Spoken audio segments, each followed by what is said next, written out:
For the past 10 years, 20 years, 30 years, Nigeria has been having challenges that are beckoning and waiting for answers and solutions. That is why we are bringing to you our program, State of the Nation. And this is going to come up on our flagship program this morning on ITV. I am hereby inviting you to join me, Bola Bakare, your host, on State of the Nation, so that we can hasten the motions that brings national development. It's going to be a regular basis on Tuesdays. Make it a date with me. I'll be there waiting for you, and then we shall discuss Nigeria on an holistic level.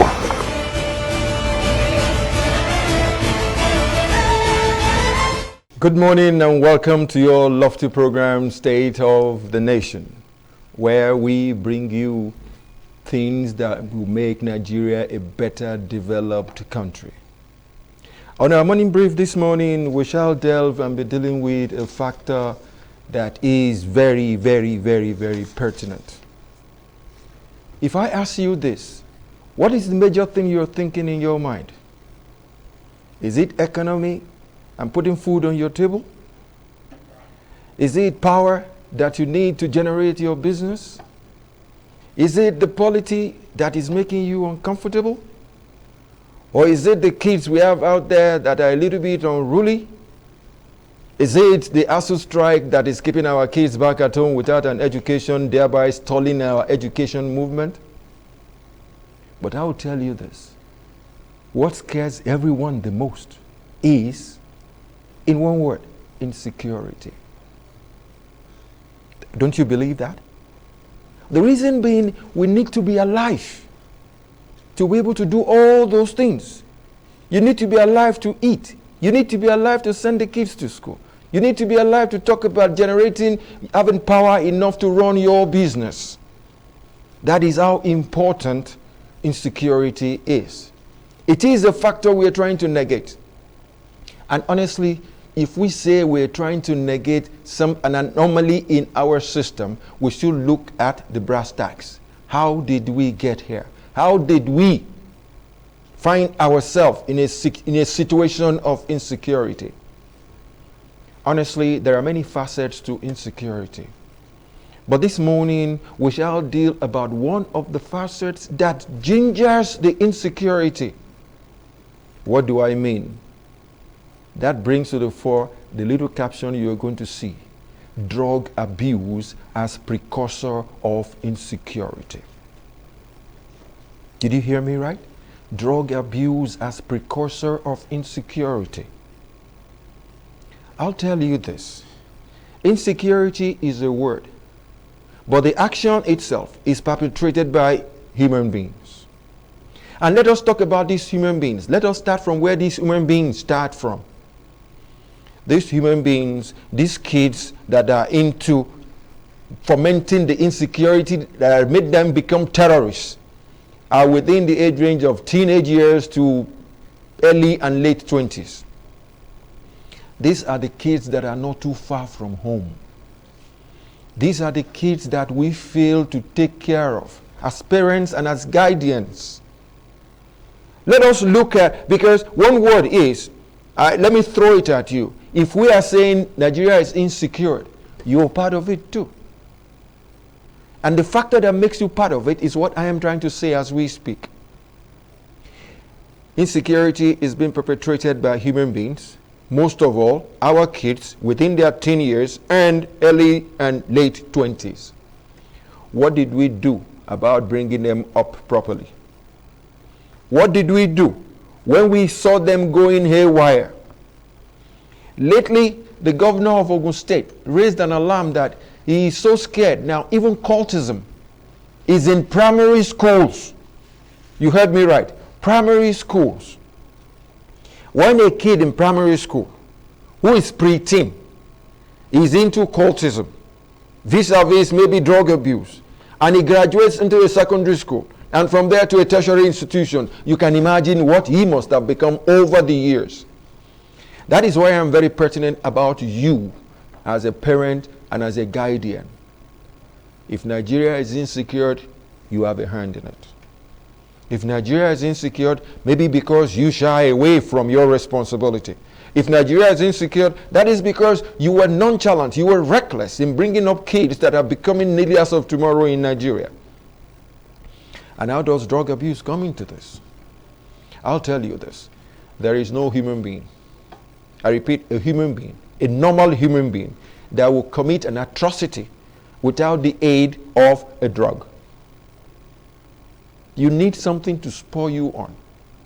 You are not a robot. You are a human being. You have feelings. You have emotions. You can't just go ahead and kill another human being.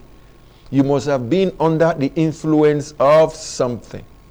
You must have been under the influence of something. And that's something that drives these our kids into ungodly acts, is that element of drug abuse. You see, drug in itself, there are two facets of drug in itself. There are medications. Medications that are called prescribed medications that a doctor will have to prescribe before a pharmacy sells them to you. If you take an overdose of a prescribed medication, you will misbehave. That is part of the drug abuse we have on our hands. Lately, NDLEA, NAFDAC, and the rest of them has been throwing it at us that they are going through a lot with the importation of medication, which are prescribed, which are supposed to be prescribed drugs, which are supposed to be taken with a defined dosage. I'm talking in terms of tramadol and codeine. These are medications, if you overdose them, you will misbehave. And there are some Nigerians who think bringing in those drugs, those medications, that the overdose become drug abuse. They call it business. I will say it to your faces, may God forgive you. And I'll say it again, may God let NDLEA catch up with you. Because you are turning our good kids, the kids that the parents took time out to breed in the house, by the use of the medication you imported and you sold to them, they have become bad kids, and they are now the terrorists that are making Nigeria insecure. May God forgive you, and may NDLEA catch up with you. But be that as it may, that is, we're talking in terms of medication. There are also drugs that are hard drugs, like cannabis, sativa, like what we call meth, that we call in the East Imrim Puru or whatever. But the thing is, our kids are growing into this. And you that think you're doing business, you better desist. You better desist, because you are part of that insecurity. Everybody wakes up in the morning, Nigeria is insecure. Nobody is doing anything. They are getting close to us. That is, if you live in Abuja. Those in the north, they experience it on a daily basis. When we did our research about most of all these medications that have turned into drugs, and all these cannabis, sativa that are mainly grown in the south, and we found out where they were going, let me tell you this as a statement of fact. Most of them were being shipped to the north. You heard me right. Most of them were being shipped to the north. Little wonder we have a prevalent cases of insecurity in the north. You can do the math. It's just a simple 1 + 1 = 2. An Indian man was caught bringing in tramadol into Nigeria via northwest. He came in through Republic of Benin because he knew he was going to get caught along the line. He moved all through to the northern part of Republic of Benin and then sailed into Nigeria. Thank God, NDLEA caught up with him. How many times have we heard in the news when you, as a transporter, a father and a mother, you're growing cannabis sativa here in the south, you package them, put them in trucks, and start driving them to the north? If you are thinking along with me, you will have known my trajectory. That my trajectory is telling us one thing. We all are aiding and abetting insecurity. Because we are feeding these kids with the drugs that makes them reckless. It is just simple. You are a terrorist too. If you are dealing in drugs, If you are importing drugs, you are a terrorist. And like a prayer I said, may God let NDLEA catch up with you. Every morning, no, the average Nigerian, not even the average Nigerian, no Nigerian sleeps with both eyes closed. You're afraid of being kidnapped. You're afraid of traveling by road. Even lately, they went to the airports. And the rail line that we felt was safe, they went there too and took the rail lines, the rail tracks off. The people that are abducted are still in captivity as we speak. What I'm saying is, drug abuse, the use of drug, is a precursor to insecurity. If you are part of the supply chain, I don't call it a value chain because there's no value there. It is a bad supply chain. If you are part of that supply chain, it's high time you stop it. It's high time you look for another line of business. By the figures and the research we have, these are businesses that run into billions. NDLEA and NAFDAC accosted about maybe 30-something containers of prescribed medication, which can be overdosed, to the tune of 22 billion naira.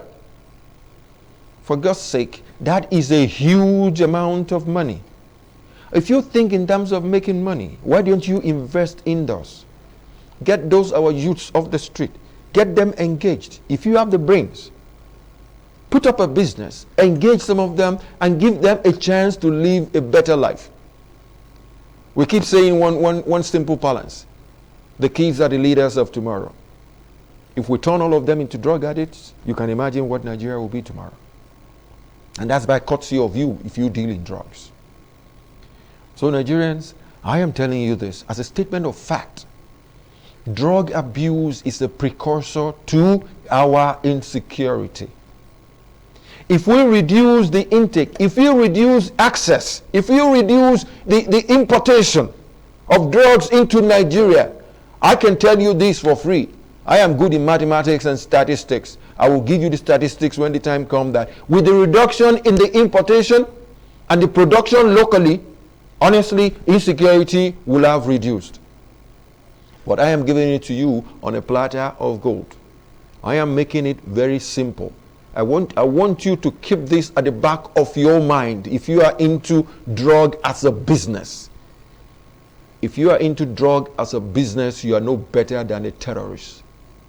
Because you are the one that fueled the terrorists before they commit all those atrocities that makes all of us have sleepless nights. My last word here will be a prayer. May God forgive you. May God give you the aptitude to look for another line of business. And also, may God let NDLEA catch up with you if you are still in that business. So, my people, that has been our brief for this morning. And I pray to God that we all adhere to it and we all keep our eyes open. I would like to give you one last balance. The balance from the Ministry of Information that says, if you see something, say something. We are all in this together. If Nigeria is going to be secured, we are all in it together. If we are all going to sleep with both eyes closed, we are all in this together.